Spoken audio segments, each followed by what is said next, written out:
This meeting is being recorded. Est-ce qu'on avait des journalistes qui patientaient, David? Pas pour le moment, ça devrait pas tarder. Parfait, il était 28. Légalement, on se doit d'attendre 2 minutes encore. Le temps de des niaiseries. Non, Ouais, ça ben non, enregistre. Ah, mais j'ai fait exprès, Martin, j'ai commencé à enregistrer d'avance. Tu sais. Vous agace. As-tu le look de la pandémie, Martin? Si?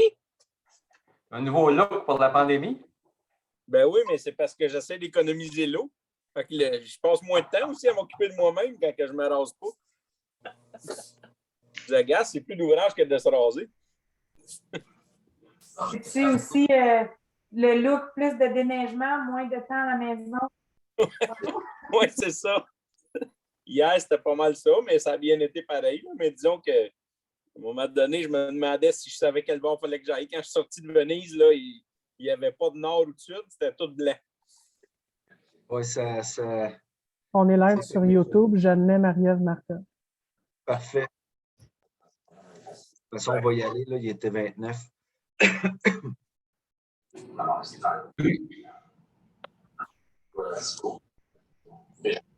Donc, bonsoir Marie-Ève. Bonsoir. Gilles. Ben, on va débuter tout le monde. J'aimerais souhaiter le bonsoir à toutes celles et ceux qui nous regardent.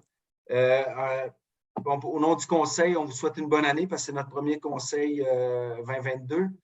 Alors, une bonne année. Moi, je vous souhaite ce que vous avez de besoin. Comme ça, on est sûr de ne pas se tromper. Et puis, que ce soit ce que ce soit, mais ce que vous avez de besoin. Alors, voilà, on recommence en grande forme et tout l'année. Et puis, j'aimerais souhaiter la même chose à mes collègues, consoeurs, confrères, une bonne année avec ce que vous avez de besoin. Et puis, on parle tout le temps de la santé parce que c'est ce qui est le plus précieux, je crois. Alors, voilà. On va procéder à l'adoption de l'ordre du jour. Là, je vous vois tous. Je me suis arrangé pour avoir un ordre du jour autrement. Fait que je devrais pouvoir le voir, mais nommez-vous quand même, s'il vous plaît. Alors, pour proposer l'adoption de l'ordre du jour tel que présenté, est-ce que j'ai quelqu'un? Oui, Claude, ça me convient. Claude, parfait, merci. Première période de questions du public. David, est-ce qu'on a vu des questions de notre public? Oui, on a un citoyen qui a posé une question. Oui. C'est quand même un long texte. Je peux peut-être vous le partager.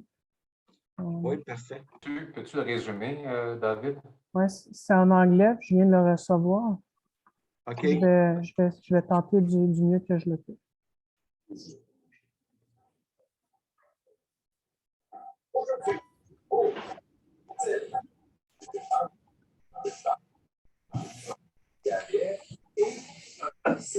Qui a le contrôle des micros? C'est moi. Ouais. Je vais couper le micro de Laurent. S'il vous plaît. Merci, David. Si tu peux l'envoyer sur le chat aussi, je regarderai en même temps pour être en mesure de répondre. Parfait.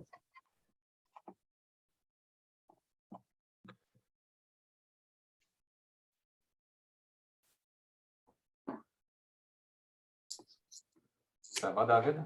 Oui, ça va. Je l'ai envoyé sur le chat. OK. Je vais l'ouvrir. Donnez-moi 2 secondes.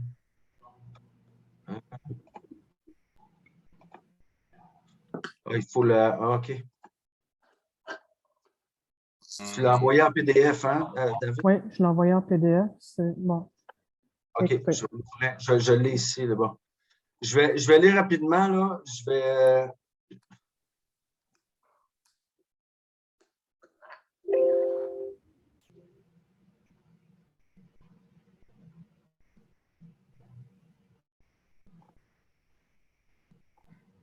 OK, c'est très long, là. Écoutez, Robert, est-ce que tu as vu la question?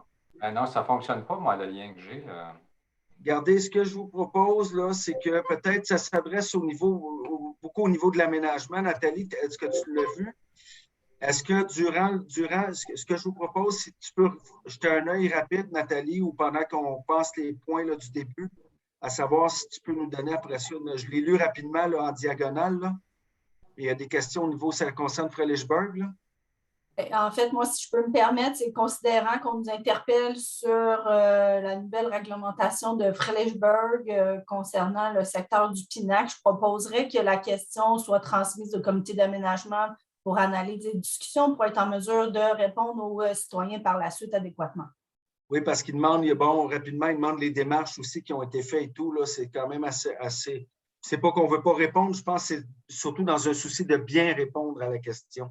Alors, on va faire ça, David, si tu veux d'emblée le transférer au comité d'aménagement. Oui, Ça sera étudié en février au prochain comité. Je vais en aviser le citoyen également. Oui, tout à fait. Puis toujours réitérer que c'est vraiment dans l'optique d'avoir une réponse tangible pour le concitoyen. D'accord? Parfait. Ça va pour ça. Est-ce qu'il y avait d'autres questions? Non, pas de mon côté. Toi, Robert? Non. Parfait. Merci.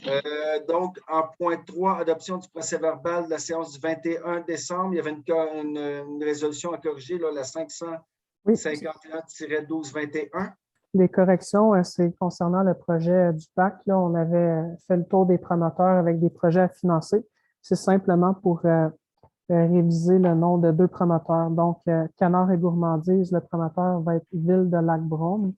Et puis, pour le projet de Show Must Go On de Butler Home and School Association, on préciserait également la Fédération québécoise des associations foyers-écoles. Parfait. Donc, avec la correction de la dite résolution, est-ce qu'on a quelqu'un pour proposer l'adoption du procès-verbal du 21 décembre? Pierre. Donc, en point 4, remplacement de la résolution 488-1121 au niveau de l'achat d'arbustes, Morpion, branche 46, 46A. Oui, donc en novembre dernier, vous aviez accepté de procéder à l'achat d'arbustes en vue là, de faire des bandes riveraines élargies pour la branche 46-46A du ruisseau Morpion, conditionnellement que les agriculteurs visés puissent procéder au remboursement des frais à la MRC. Puis en fait, c'est que suite aux plans finaux proposés par les agronomes, il y a un peu moins d'arbustes qui seront plantés. Alors, c'est de réviser à la baisse le montant forfaitaire attribué à l'entreprise pépinière North Hill, soit au montant de 38 561,87 excluant les taxes. Parfait, ça me semble assez clair. S'il n'y a pas de questions, ça prendrait quelqu'un pour proposer le remplacement. Daniel, parfait. Information en point 5, je ne sais pas si vous avez vu, Robert nous l'avait envoyé d'ailleurs, le nouveau décret de population en ce qui nous concerne Brome-Missisquoi. Robert, peut-être tu peux nous faire un topo, un petit topo. Je ne te vois plus, je ne sais plus, tu es là au milieu, OK. Au niveau du nouveau décret. Donc, effectivement, le gouvernement du Québec passe par décret en décembre les populations des municipalités pour l'année suivante. C'est des estimations qui sont basées sur différentes statistiques que le gouvernement possède. Il y a eu un recensement canadien en 2021. On va avoir les chiffres officiels cette année. Mais les chiffres que le gouvernement du Québec publie, c'est quand même les chiffres officiels dont le gouvernement se sert. Donc, la population de vos municipalités, vous avez vu, pour la grande majorité, la population a augmenté. Et au niveau de l'ensemble de Brome-Missisquoi, c'est 2400 citoyens de plus. On est rendu à 65 866. Il y a une municipalité, la ville de Farnham, qui a franchi un nouveau seuil au niveau des voix au conseil. Et maintenant, la ville de Farnham, le représentant de la ville de Farnham, Jean-Yves, a 7 voix à la table du conseil. Alors, félicitations, Jean-Yves. Le nombre total, c'est 46 voix que tous les membres vous possédez. Donc, la majorité, c'est 24. Ça, c'est au niveau du décret de population. Maintenant, au niveau de la population, il y a également eu la publication de ce que l'Institut de la statistique du Québec appelle la migration entre les régions du Québec ou la migration entre les MRC du Québec. La migration, c'est les déménagements. Donc, les gens qui ont déménagé à l'intérieur du Québec entre juillet 2020 et juillet 2021. Puis je vais vous partager une présentation, une courte présentation. Est-ce que vous la voyez? Oui. Parfait. Alors, sol migratoire de population MRC-Bromissiquois. Un petit récapitulatif. De 2001 à 2016, la région de Bromissiquois a enregistré un solde positif de 200 à 600 personnes par année. Donc, le solde, c'est les gens qui sortent de la région parce qu'ils déménagent à l'extérieur et les gens qui déménagent dans notre région en provenance de l'extérieur. Donc, le solde net était positif entre les années 2001 et 2016, entre 200 et 600 personnes par année de plus. Évidemment, on ne parle pas des naissances, des décès, de l'immigration, mais uniquement des déménagements des gens entre les régions du Québec. 95% de ces nouvelles personnes-là provenaient de la Montérégie, surtout, et de la région de Montréal. C'était des gens de 45 à 64 ans, à 60% environ, et un peu de 65 ans plus, environ 10%. De juillet 2016 à juillet 2019, là, ça a augmenté. 800 à 1000 personnes de plus par année qui provenaient toujours de la Montérégie et de Montréal. Encore 45 à 64 ans, 60% environ. 65 ans et plus, bon, 15 à 20%. Fait que vous voyez qu'on avait le 3/4 ou 80% de nos gens qui avaient 45 ans et plus. Et vous avez adopté en 2018 une stratégie d'attraction de population, des jeunes familles et des travailleurs. Il y a 2 ans, donc de juillet 2019 à juillet 2020, on a enregistré 1771 nouveaux résidents qui provenaient encore une fois surtout de la Montérégie et de la région de Montréal. Donc, on avait 4336 personnes qui sont venues chez nous et on a perdu 2565 pour un solde net là, de 1771. Ce qui était excellent parce qu'on était la 2e MRC au Québec avec le meilleur taux net. Le taux net, c'est 1771 nouveaux résidents nets par rapport à notre population. Donc, en 2020, on était à peu près à 61 000. 2,88, on était la 2e au Québec derrière la MRC des Pays d'en haut. Les Pays d'en haut, c'est Sainte-Adèle, c'est les Laurentides.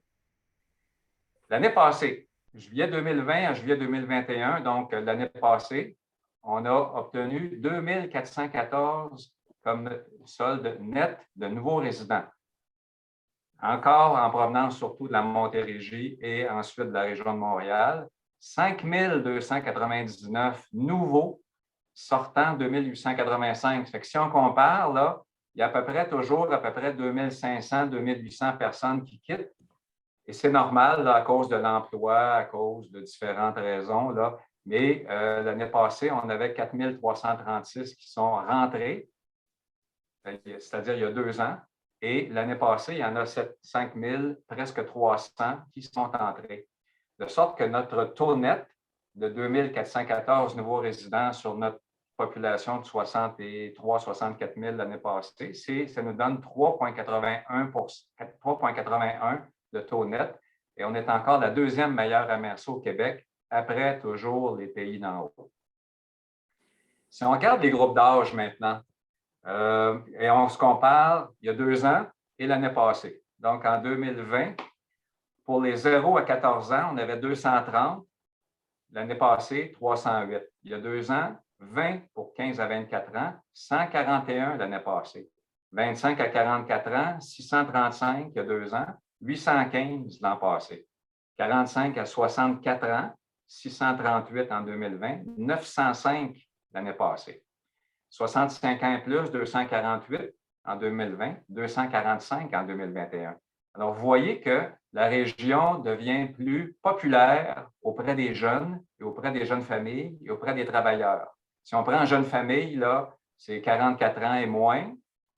Mettons, entre 15 à 24 ans, c'est difficile, là, mais mettons 20 ans à 44 ans, là, ça nous donne une proportion de jeunes familles. Et 45 ans, 64 ans, ben, on ne peut plus parler de jeunes familles, mais on peut quand même parler de travailleurs encore. Ce qui fait que si on prend les 3 dernières années, on a eu un solde net positif de 5 280 nouveaux résidents. Les 25 à 44 ans, 1 773, donc 34 Les 45-64 ans, 2 005, 38 Si on extrapole là, les chiffres, là, on peut dire qu'on a, au cours des 3 dernières années, reçu 3 778 travailleurs, ce qui fait 1 259 par année en moyenne, 1 000 jeunes familles ou 333 par année, 2 400 nouveaux ménages ou 800 environ par année. Ce qu'on peut en conclure, c'est qu'on est de plus en plus populaire comme région. On est la 2e destination pour les migrants, donc pour les déménageurs, les déménagements au Québec. Brossard attire de plus en plus les jeunes familles et les travailleurs. Notre clientèle cible, c'est la Rive-Sud et l'île de Montréal. Notre stratégie d'attraction lancée en 2018 a eu une incidence très positive et la pandémie a accentué la fuite des grandes villes. Donc, il y a eu un paquet d'éléments qui ont contribué, mais c'est certain que quand on fait de la promotion, ça aide à convaincre les gens de faire le move, comme on dit. Alors voilà, c'est certaines explications sur de très, très bons chiffres pour la croissance de la population. Et au cours des prochains mois, on va continuer à analyser les chiffres. Puis on va également se questionner parce que c'est beau, là, la croissance de la population. On est très populaire. Puis je suis certain qu'en 2022, là, vous voyez avec les chiffres des demandes de permis de construction que vous avez déjà en main. Ça va être encore une excellente année. Il faut se questionner sur quel genre de croissance on veut avoir dans l'avenir et quel contrôle on veut avoir sur notre croissance. Est-ce qu'on veut limiter cette croissance-là? Donc, quelle est votre vision d'avenir concernant la croissance démographique? Parce que là, c'est parti en grande. Parfait. Merci, Robert, pour la présentation. C'était très bien comme présentation. Est-ce qu'il y a des commentaires, des questions en rapport à tout ça, là, décret de population, présentation de Robert? J'aurais un petit commentaire. Je sais que la pandémie a été pour beaucoup de choses, mais le fait que la haute vitesse est beaucoup plus accessible partout, dans chacune de nos villes, ça nous aide aussi, là. Oui, effectivement, Claude, c'est un bon point, là. Parce que il y a quelques années, là, quand les gens venaient en région, là, ils faisaient le sacrifice de la haute vitesse. Puis tranquillement, c'est devenu un critère d'achat. Tu achètes la maison s'il y a de la haute vitesse. Et on le sait, là, on va en parler tantôt, tout l'ouest du territoire est fibré, c'est réglé. Le centre du territoire est assez avancé au niveau de l'installation de la fibre optique. Et IHR se concentre maintenant dans l'est de la MRC. Fait qu'on croit que d'ici l'été, tout le territoire va avoir accès à la fibre optique, donc à l'Internet haute vitesse. Et ça va être un autre élément supplémentaire d'attraction pour les gens. Oui, c'est un bon point, là. On pourra revenir, là, je ne vais pas prendre trop de temps ce soir, mais on pourra revenir sur les éléments qui sont déterminants pour attirer les gens, là. Mais l'Internet haute vitesse en région, c'en est un élément. Les paysages, les milieux naturels, la proximité de Montréal, etc., là, on pourrait en faire une liste, mais c'est important de connaître ce qui fait en sorte que les gens choisissent Brossard pour y demeurer, donc y rester, et aussi ceux qui choisissent Brossard pour devenir des nouveaux résidents, pour être certain qu'on ne sacrifie pas notre vache sacrée, là. Une question, moi. Oui, Pierre. Moi, je voulais juste savoir, là, dans les nouveaux arrivants qui sont arrivés en 2020-2021, on a-tu un pourcentage dans quelle municipalité qui vont le plus? Non, ça, on va l'avoir. On l'a un peu avec les chiffres du décret du gouvernement du Québec tantôt par municipalité, mais on n'a pas de détails concernant la provenance, concernant les classes d'âge. On va l'avoir dans les prochains mois, Pierre, avec le recensement du Canada. On va l'avoir, par exemple, à Donham. Il y a eu tant de citoyens de plus. Quel groupe d'âge? Est-ce que c'est des familles? Est-ce que c'est des… Oui, c'est ça, j'aimerais avoir. Puis c'est quoi pourquoi que Denham ou Fredericksburg, pourquoi Cowansville, pourquoi ci, pourquoi ça? Qu'est-ce que le monde recherche? Puis nous autres, comme municipalité, comme petite municipalité comme la mienne, mais ça va nous aider peut-être à savoir qu'est-ce qu'eux autres recherchent, puis peut-être travailler, des petites municipalités comme la mienne, travailler pour que le monde vienne dans notre municipalité. Parce que là, présentement, c'est bien beau, on a peut-être 2, 3 arrivants, 10 arrivants, je ne sais pas comment est-ce qu'il y en a d'arrivants, moi, en fin de compte. Mais qu'est-ce qui attire les personnes, à part du maire, dans notre municipalité? Je ne sais pas, moi, qu'est-ce qui peut attirer? Non, c'est pas comme ça, mais j'aimerais ça avoir cette statistique-là, si c'est possible. C'est une joke en passant. Bon, on pourra revenir, Patrick, on pourra revenir prochainement là, avec plus d'explications sur les facteurs d'attraction, mais ça va être important aussi qu'on se questionne sur est-ce qu'on continue au même rythme ou si on commence à penser à contrôler la croissance, à limiter le développement. Alors, je vais prendre une intervention de Claude, puis après ça, on va passer au point suivant. Il y a une chose attractive, peut-être pour répondre à Pierre, que je pense, moi aussi, le fait que certaines villes sont à proximité d'un axe de routier comme autoroute la 10, Farnham, Bromont, ça aide beaucoup. Nous autres, peut-être être devenus à 35 va peut-être nous donner un essor additionnel aussi. Là. Oui, oui. Tout à fait. Francis? Et en fait, peut-être pour Pierre et les bénéfices de tout le monde, si vous avez des questions peut-être par rapport aux solutions ou des éléments, mettons, de réflexion pour vos municipalités par rapport ailleurs, je vous propose de parler avec Marie-Ève Lebrun. Vous savez, c'est notre coordonnatrice au niveau des communications de la stratégie d'attraction. Ça va lui faire un plaisir de discuter avec vous, votre conseil, votre direction générale par rapport à ces éléments-là. C'est la mieux placée. Elle est sur le terrain. Elle discute, elle est en communication avec Place aux Jeunes, avec le CERI au niveau de l'immigration. Elle parle avec les ceux qui sont arrivés. Je vous le dis, ça serait la personne qui pourrait vous alimenter, à mon avis, le mieux possible pour votre communauté. Parfait. Nous autres, à Farnham, ce n'est pas la faute du maire, c'est la faute du représentant, M. Boulian. Ils veulent tout venir le rencontrer. C'est bon. Donc, ça va pour ce point-là. Maintenant, COVID-19, état de la situation au 18 janvier. Il n'y a pas des gros développements là, en Estrie. Ben, vous voyez un peu tout ce qu'on voit, là. Peut-être, Robert. Ce qu'on peut dire, vous le voyez, hein, là, autant au niveau des cas qu'au niveau des hospitalisations.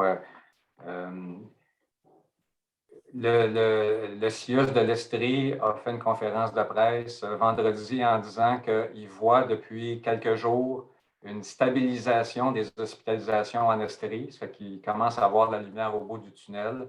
C'est une bonne nouvelle, mais ils sont déjà quand même à un niveau extrêmement élevé. Là. On sait que le personnel du réseau de la santé est fatigué et débordé. Donc, c'est ça, la situation est encore très critique. C'est pour ça qu'on le fait en Zoom ce soir. On espère que ça va bien aller et qu'au cours des prochaines semaines, il y aura un déconfinement progressif et qu'on pourra reprendre nos rencontres en présentiel. Tout à fait. Alors, est-ce qu'il y a des questions en regard? Non, ça va aller. Parfait. Ça nous amène au point 7. Renouvellement du contrat d'assurance pour la période 2022-2023 avec la MMQ. Oui. Chaque année, il faut renouveler les assurances de la MRC, notamment assurance responsabilité civile, assurance de biens, erreurs et omissions, automobile, etc. Et puis, cette année, je vais vous sortir le renouvellement.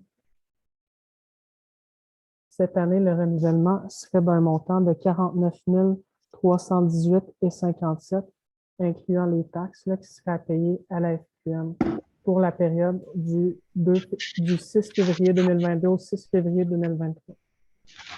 Parfait. Est-ce que j'ai Propose, Louis. Oui, Villeneuve propose. En 8, rapport du comité, et Claude second. Rapport du comité de gestion des matières résiduelles. Donc, 8.1, autorisation de renégociation de l'entente tripartite de partenariat en matière de promotion, collecte, transport et valorisation des tubulures acéricoles. Et au niveau des tubulures acéricoles, à l'automne dernier, vous aviez accepté de mettre sur pied un projet pilote en vue d'offrir un conteneur pour accumuler les tubulures acéricoles en vue que l'entreprise Delta Goma vienne les chercher en vue de les valoriser.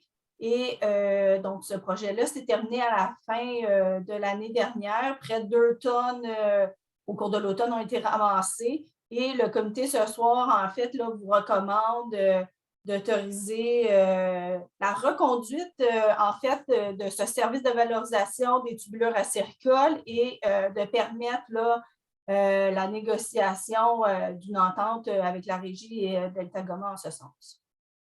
Parfait. Est-ce qu'il y a des questions? S'il n'y a pas de questions, quelqu'un pour proposer? Martin. Martin et Guy. Parfait. 8.2, l'éco-centre de Bedford, autorisation de négociation d'une entente intermunicipale. Donc, 4 éléments en lien avec l'éco-centre de Bedford. Donc, ce soir-là, vous avez proposé de reconduire les services de l'éco-centre, mais donc là, ce serait d'avoir les autorisations pour permettre au personnel de négocier l'entente intermunicipale avec la ville de Bedford. Ensuite de ça, de permettre au personnel également de faire de la recherche de prix pour le transporteur des matières, la valorisation des matières recyclables ainsi que pour la gestion des RDD. Parfait. Résidus domestiques dangereux. Toutes dans une même résolution. Alors, est-ce qu'on a quelqu'un pour proposer? Daniel. Daniel et? Richard. Et Richard, parfait. Juste une question pour Claude. Est-ce que je dois me retirer vu qu'il parle de Bedford? Non, je ne crois pas. Là, c'est pas. Non, non, Claude. J'aurais pas tendance. Ça va aller. Rapport du comité de services de transport adapté en 9, adapté collectif du 13 janvier. Donc, ça va être Francis, j'imagine, ou Mélanie. Oh, Mélanie, je la vois. Mélanie. Oui, c'est bon. Okay, je la vois. L'avis de motion, donc en 9.1. Oui, donc le règlement proposé tient compte des réalités actuelles en matière d'organisation de transport collectif et adapté. Le présent règlement aussi va intégrer les politiques sur les services de transport. Ce soir, on dépose le premier projet de règlement afin de pouvoir respecter là, les règles en matière de publication de la loi sur les transports, mais un deuxième projet de règlement incluant les 2 politiques sera déposé là, à la séance du mois de février. Parfait. Donc, il y a un avis de motion. Est-ce qu'il y a quelqu'un pour le proposer avec dispense de lecture? Martin. Oui, Claude. Lucie, elle a fait ça tout en douceur. J'ai vu ça m'élever tout parfait. Donc, aux merci, membres du public, vous pouvez avoir accès au texte du règlement sur le site web de la MRC dès maintenant. Parfait. Merci, David. En 9.2, Mélanie, demande de subvention. Oui, comme vous le savez, dans le cadre du projet Limite, là, plusieurs possibilités vont être explorées. Le premier but étant d'innover évidemment en matière de mobilité durable, mais on souhaite également devenir plus résilient face aux enjeux actuels et futurs en matière de transport collectif. La compréhension des enjeux auxquels on fait face au niveau du service de transport de manière ponctuelle, bien, ça nous permet de saisir l'intérêt pour la MRC et son service de transport de profiter d'une belle fenêtre d'opportunité. Le programme d'aide aux immobilisations en transport en commun de la SOFIL et du ministère des Transports du Québec nous permettrait d'acquérir un véhicule de service qui serait financé à la hauteur de 90 %. Le projet devrait être complété d'ici le 31 mars 2025. La dépense estimée actuellement est à 65 000 $ plus taxes applicables. Et ça inclut aussi la conversion du véhicule au propane. On parle ici d'une fourgonnette utilitaire. Parfait. Donc, ça serait pour permettre, en fait, c'est ça, le dépôt d'une demande de financement via le programme d'aide aux immobilisations en transport en commun. Moi, je propose, Patrick, Louis Villeneuve. Louis propose qui seconde? Denis Vaillancourt. C'est bon. 9.2.1, véhicule de service? Oui. Tout comme présenté au point précédent, la MRC pourrait bénéficier d'une subvention à la hauteur de 95 % cette fois-ci pour l'acquisition et l'installation d'une trentaine d'abribus pour son service de transport intermunicipal. Les abribus seraient répartis stratégiquement sur le territoire de la MRC. Plusieurs endroits ont déjà été étudiés, dont la plupart là, sont situés sur des terrains publics. Il pourrait y avoir également des ententes possibles avec des propriétaires privés là, pour permettre d'optimiser leur répartition sur le territoire. Encore une fois, le projet devrait être complété avant le 31 mars 2025 et la dépense estimée est de 250 000 $ plus taxes applicables. Ça, c'est la dépense estimée totale, donc c'est subventionné à 95 %, c'est ce que je comprends. C'est bien ça. Ça vaut la peine. Hein? Sylvie, Dionne, tu proposes? Oui.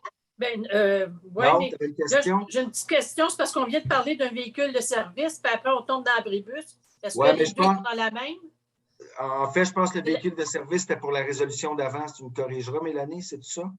C'est bien ça. Ça me prend 2 résolutions parce que j'aimerais que ça soit 2 demandes distinctes pour ne pas qu'un dossier puisse nuire à l'autre. C'est ça. C'est dans le même. Donc, l'abribus, c'est le deuxième. Le premier avait été présenté juste au préalable. Oui, mais le 9.2, alors, c'était... Oui, le 9.2 dans la première résolution, en fait, juste pour, c'est que Mélanie a fait la présentation totale. Après ça, il y a eu la première résolution de prise pour le véhicule de service. David, tu peux repartager l'autre résolution? OK, c'est correct, merci. Tu comprends? OK, parfait. Bon, oui, beau, merci. David. C'est beau, David. Donc, est-ce que tu proposes pour l'abribus? Oui. Qui seconde pour l'abribus? Jean-Yves. Jean-Yves. Parfait. Donc, en point 10, service de transport adapté et collectif par autobus, autorisation de négocier un contrat de gré à gré. Oui. Donc, bien que le Conseil ait autorisé la conclusion d'un contrat pour les services de transport par autobus et minibus lors de la dernière séance de Conseil, bien, ces derniers contrats-là étaient seulement pour une période de 3 mois. Ils vont se terminer à la fin du mois de mars. Là. Donc, pour assurer la continuité des services, il faudrait rapidement pouvoir conclure un nouveau contrat pour le transport de personnes. Et minimalement, là, ça serait le fun de pouvoir avoir un contrat qui va nous amener jusqu'à la fin de 2022. La loi prévoit une exception concernant la conclusion de contrats avec des organismes à but non lucratif qui nous permet de signer un contrat là, même au-dessus du seuil. Ce qu'on aimerait ce soir, dans le fond, c'est obtenir l'autorisation du Conseil de négocier un contrat de gré à gré pour une période temporaire approximative de 9 mois pour les services de transport adaptés et collectifs avec un organisme à but non lucratif de la région. Parfait. Est-ce qu'il y a des questions? S'il n'y a pas de questions, quelqu'un pour proposer. Denis, tu proposes ou tu as une question? Ton micro ouvert, je suis sûr qu'on va mieux t'entendre. Oui, excusez-moi. Ma question, c'est pourquoi c'est seulement une négociation sur un contrat de 9 mois seulement? Je n'ai pas entendu si on l'a dit, là. Oui, non, en fait, je n'ai pas répondu à cette question-là. On pourrait possiblement aller à plus long terme, mais je pense que dans le cadre du projet limite, ça serait le fun peut-être aussi de se donner le temps de voir s'il n'y a pas aussi d'autres opportunités, s'il n'y a pas autre chose qui pourrait être envisagée. OK. Merci. Donc, quelqu'un pour proposer? Denis et Pauline. Parfait, merci. Donc, en point 11, soumission pour l'émission de billets. Oui, si vous voulez, je peux poursuivre. Bien, poursuis. Parfait. Donc, suite aux travaux d'agrandissement qui avaient eu lieu en 2010-2011 des locaux de la MRC, il y avait certaines municipalités qui s'étaient prévalues de l'option de financement. Le prêt doit être renouvelé, évidemment, parce qu'il arrive à terme. Donc, le ministère des Finances, à la demande de la MRC, a procédé à un appel d'offres pour le refinancement de la dette. Il y a eu une ouverture ce matin, en fait, à 10 heures. Et les résultats sont les suivants. Donc, la Banque Royale pour un taux global réel de 2,53 %, la Caisse Desjardins-Bromissois pour un taux global réel de 2,63 % et finalement, la Financière Banque Nationale pour un taux réel arrondi de 2,768 %. Donc, ce soir, on demande au Conseil d'accepter l'offre qui est la plus avantageuse, soit celle de la Banque Royale du Canada pour un financement du montant restant de 744 500 au taux global réel de 2,53 %. Désolée. À 5 un peu moins, hein? Ça aurait été un peu élevé. Oui. Quelqu'un pour proposer? Martin? Martin. Et? Daniel. Daniel, parfait, merci. Merci, Mélanie. Donc, en point 12, autorisation de signature de la Convention d'aide financière pour l'octroi d'aide financière dans le cadre là, du volet plan d'intervention du programme d'aide à la voirie locale, le PAVL. Ouais, mais en fait, oui, c'était long un peu comme ça, mais officiellement, c'est en lien avec la réalisation du PIL. C'est que la convention précédente manquait un montant. En fait, il y avait un montant qui était pas là, de 10 674, qui revient à la MRC pour la réalisation des étapes 1 à 3 du PIL. Donc, cette nouvelle convention-là comprend ce montant-là. Parfait. Donc, c'est pour autoriser la signature. Quelqu'un a proposé? Sylvie B. Lucie et Sylvie B. Parfait, merci. Donc, en 13, on est rendu au rapport du comité consultatif d'aménagement du 12 janvier. Donc, Nathalie. Oui. En 13.1, pardon. 13.1, c'est une demande d'avis de la CPTAQ concernant un dossier à Sutton. En fait, c'est pour reconduire à des fins autres qu'à l'agriculture les activités qui sont déjà existantes d'une sablière sur le chemin du Mont-Écho. Donc, suite à l'analyse, le comité vous recommande d'indiquer à la CPTAQ que le tout est conforme au schéma d'aménagement et aux mesures de contrôle intérimaire. Parfait. Quelqu'un pour proposer? On a Pierre et Claude. Oui. Et Claude. On avait Pierre et Claude. Parfait. On est rendu au certificat de conformité en 13.2. Oui, le premier serait le règlement de Cowansville modifiant le PIA qui vise là, à encadrer les projets intégrés sur le territoire. Alors, c'est conforme. Parfait. Quelqu'un proposé? Craig et Claude. Claude, parfait. Merci. 13.2.2 pour Donam. Oui, le règlement 432-21 qui vise l'adoption de dispositions concernant le règlement sur les ententes relatives à des travaux municipaux. C'est conforme. Propose Louis Villeneuve. Louis Villeneuve et Daniel. Daniel, parfait. 13.2.3 pour Lac-Brome. Oui, le règlement 601-7 qui vise à modifier le règlement sur les PIA qui vise à intégrer principalement des dispositions, critères et objectifs concernant les secteurs de forte pente, ainsi que les projets intégrés, conformes. Parfait. Quelqu'un a proposé? Gilles. Gilles Rio et Sylvie B. Parfait. Ville de Sutton. Oh, c'est là qu'on est. Ouais. Oui, exactement. Résolution finale en fonction des projets particuliers de construction, d'occupation d'immeubles, bien communément appelés PPC-moi, qui vise à retirer l'obligation d'appliquer un couvre-sol perméable d'une largeur de 2 mètres pour la propriété du lot 4 848 224 situé sur la rue principale sud. Conforme. Parfait. Quelqu'un a proposé? Richard B. Guy et Richard. Parfait. Ça nous amène maintenant à 13.3, une demande d'appui de la MRC de l'érable. Oui, la MRC de l'érable interpellait l'ensemble des MRC du Québec, notamment dû au fait, je vous rappelle là, que depuis avril 2021, le monde municipal a des nouvelles responsabilités en matière de patrimoine culturel. Dans le cas des MRC, notamment, on doit procéder à l'inventaire du patrimoine immobilier âgé de 1940 et moins. Et donc, la MRC de l'érable demandait l'appui, en fait, auprès du gouvernement afin d'avoir les fonds nécessaires pour remplir l'ensemble des nouvelles responsabilités qui ont été attribuées au MRC. Alors, le comité vous recommande d'appuyer la résolution de la MRC de l'érable. Est-ce qu'il y a des questions? S'il n'y a pas de questions, quelqu'un pour proposer? On a Dominique et Claude. Parfait, merci. Donc, les certificats de conformité hors comité, au niveau du comité d'aménagement 14.1 Cowansville, en fait, c'est tout Cowansville. C'est tout Cowansville, mais ce sont tous des règlements que le comité a vu la semaine dernière dans leur second projet, là, et il n'y a pas eu de changement entre les deux. Le premier, c'est une modification du règlement de zonage qui vise là, à apporter certains changements d'usage dans certaines zones du territoire et à actualiser certaines dispositions. C'était conforme. Parfait. Quelqu'un proposé?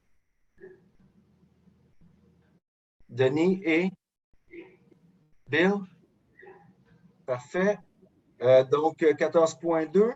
Le prochain est aussi une modification du règlement de zonage qui vise à ajouter des dispositions supplémentaires pour encadrer les activités rattachées au centre de gestion, de traitement, de production et d'entreposage de données destinées à la crypto-monnaie. Conforme. Propose, Louis. Oui, et? Claude, pas correct. Claude, parfait. 14.3.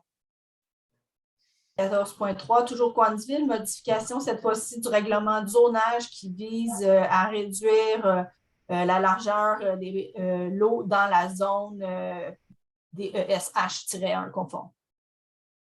Parfait. Quelqu'un pour proposer? Daniel. Daniel et Martin. En lien avec les discussions du comité d'aménagement, je voulais quand même porter à votre attention deux éléments. Là. Premièrement, à l'heure actuelle, il y a un bureau des inondations pour les bassins versants de la rivière Yamaska et Richelieu qui ont été mis en place et qui sont sous la responsabilité du ministère des Affaires municipales. Et j'acheminerai un rappel demain aux municipalités, sauf que l'ensemble des municipalités sont actuellement interpellées pour aider à documenter tout ce qu'il y a pu avoir comme événement en matière d'inondation sur le territoire des municipalités des deux bassins versants. Et donc, comme je le disais, là, je vais réacheminer le courriel avec le tableau à compléter. Le ministère cherche vraiment à accumuler différentes informations, qu'elles soient informelles, scientifiques ou autres, qui peut remonter à un historique aussi loin que les 50 dernières années. Là. Tout ça dans le but de vraiment mieux mesurer la vulnérabilité des biens et des personnes sur le territoire. Ce n'est pas nécessairement à l'intérieur de zones inondables actuellement cartographiées. Là, on est vraiment dans une analyse et une réflexion qui est beaucoup plus large. Alors, pour les municipalités qui n'ont pas assuré de suivi encore à cet effet-là, je vous invite à le faire. Oui, Martin? C'est-tu un endroit où on pourrait faire valoir des points pour des endroits qui sont situés dans des zones à risque de crue, mais qui n'ont jamais été inondés dans les 50 dernières années? Absolument, ça va faire partie de l'exercice parce qu'il y a aussi rattaché à ça un exercice de cartographie qui est en cours. Puis, on pourra se reparler des zones à risque de crue, comment on va les adresser dans ce contexte-là. Puis, je me permets de faire le lien justement. Je vous rappelle qu'à l'heure actuelle, il y a une zone d'intervention spéciale via un décret gouvernemental sur l'ensemble des zones inondables au Québec. Ce régime-là va tomber à partir du 1er mars 2022. Ce sera un régime transitoire qui aura un impact sur l'application réglementaire au niveau municipal pour les rives, le littoral et les plaines inondables. Les formations en ce sens ont débuté. L'information a été transmise à toutes les municipalités, mais sachez qu'on vous tient bien au fait que ce sera les impacts. Mais à l'heure actuelle, ce que je peux vous dire, c'est le régime réglementaire transitoire, finalement, c'est les dispositions les plus restrictives qui vont continuer de s'appliquer. Donc, il n'y a pas d'abrogation réglementaire d'envisager pour l'instant. Mais on vous revient, là, mais sachez qu'au niveau la rive littorale, zone inondable, il y a des grands changements à venir au cours des prochains mois. Parfait. Denis, tu avais une question? Oui. Denis et Gilles après. Oui. Oui, ma question, c'est est-ce que c'est juste seulement la question de zone inondable qui est la préoccupation ou est-ce que la question de ravage par le débordement de rivières comme nous en montagne, c'est peut-être pas tellement les zones inondables qui est notre préoccupation, mais les ravages, des chemins qui vont se faire laver ou des ponceaux qui vont se faire arracher. Donc, est-ce que c'est juste une question de zone inondable? Ça pourrait être dans ce cas. Moi, je pense que c'est de l'information qui serait pertinente à partager pour qu'on soit en mesure de tout ce qui peut vous permettre de mieux connaître finalement la dynamique du territoire en lien avec les cours d'eau. OK. Merci. Gilles? Oui. Nathalie, est-ce que tu as parlé à l'OBV? ici à Bedford concernant ça? Parce que la CMI, le Comité mixte international, là, ils ont fait des recherches, des études là-dessus. Là, c'est peut-être bon là, que. C'est un très bon point, Gilles. En fait, le bureau de projet du MAMACH est en lien direct avec la CNI pour justement prendre en considération leurs nombreux travaux. Là, on est vraiment dans une collecte de données qui va venir bonifier ce que la CNI a pu faire. Puis, je veux juste préciser aussi qu'il est supposé avoir des rencontres individuelles avec les MRC et autres acteurs de l'eau à travers les bassins versants. Fait qu'on est juste comme dans une étape, là, mais la CNI et ses travaux vont être considérés qu'on nous a mentionné la dernière fois. OK, parce que le président de l'OBV, Pierre Leduc, là, était en étroite collaboration avec la CMI. Là, fait que ce serait peut-être bon là, de garder ça en mémoire. Là. Parfait. Merci pour le commentaire, Gilles. S'il n'y a pas d'autres questions, ça va? On était à la facturation. Y avait-il d'autres points, Nathalie? Sinon, on arrivera à la facturation des travaux bonifiés. Oui, c'est bon, on peut aller à ce point-là sans souci. Les travaux du cours d'eau La Lanne étant terminés, ça fait partie des cours d'eau dans les dernières années qui ont bénéficié de bonifications environnementales vraiment intéressantes. Dans ce cas-ci, on parle de chenal à 2 niveaux, de zones de déposition, aussi bandes riveraines élargies.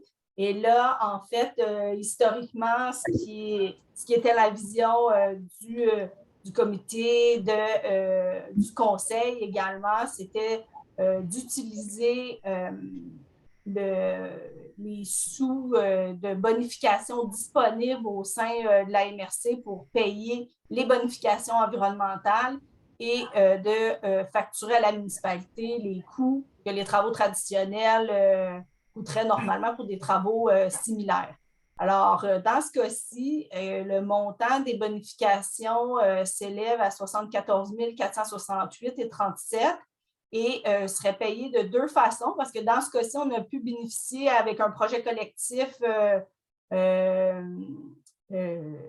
organisé par l'OBV Yamaska d'avoir une portion du FAAR pour payer ces travaux de bonification environnementale-là et l'autre portion serait utilisée à travers finalement l'enveloppe de bonification disponible au sein du budget de la MRC et de facturer à la ville de Farnham 41 155,51. Parfait. Est-ce qu'il y a des questions? Quelqu'un pour proposer? On a Richard et Sylvie B. Parfait. Bien, merci, Nathalie. Ça met fin au point au niveau du comité d'aménagement. On est rendu au point 16, donc rapport de la séance ordinaire du comité administratif du 11 janvier, des comptes à payer. Oui, alors merci Patrick. Donc, le nouveau comité administratif s'est réuni le 11 janvier. Est-ce que vous avez des questions concernant les comptes à payer? Ça va. On s'en va à... Juste avant, au niveau des comptes à payer, il y avait une dépense qui était de la compétence du conseil. Oui. C'était un montant de 39 595,42 payable à Girafe Conseil. Et puis, c'est 2 factures, une de 38 000 et une autre autour de 1 500 $. On peut les faire en bloc? Oui, on peut les faire en bloc. Le total donne 39 000 quelques. Parfait. Donc, quelqu'un pour proposer en bloc le paiement Girafe? Oui, on a Steven et... C'est beau. Et Guy. Parfait. Excellent. Donc, 16.2, Fonds Région Ruralité. Oui, donc, Fonds Région Ruralité, le Conseil, vous devez adopter annuellement les priorités d'intervention pour justifier l'utilisation du montant d'argent qu'on reçoit du ministère des Affaires municipales du Fonds Région Ruralité. Il y a 7 priorités. Est-ce que vous avez des questions concernant les priorités proposées par le comité administratif? Je ne les ai pas. On attend. Je peux les lire rapidement, Patrick. Là, la mise à jour et la mise en œuvre du schéma d'aménagement, actualiser le plan d'action du de la planification stratégique, soutenir le développement des communautés par la mobilisation et la réalisation de projets. Ça, c'est le pacte rural Brome-Missisquoi. Soutenir les conditions favorables à la consolidation et la création d'emplois. Soutenir le CLD dans sa mission de développement. Soutenir le CLD dans le développement de l'entrepreneuriat. Soutenir les municipalités, entreprises, organismes dans le contexte pandémique actuel. Parfait. Est-ce qu'il y a des questions? Sinon, ça va prendre quelqu'un à proposer. Lucie et Claude. Parfait, merci. Donc, en 16.3, l'adoption du règlement relatif à la tarification pour les biens et services. Oui, il n'y a pas eu de changement de fonds depuis la présentation du projet. Donc, on serait rendu au stade de l'adoption du règlement sur la tarification. Parfait. Ce qui avait été déjà présenté en avis de motion et tout, là. Oui. Est-ce qu'on a quelqu'un pour proposer? Daniel. Daniel et Pierre.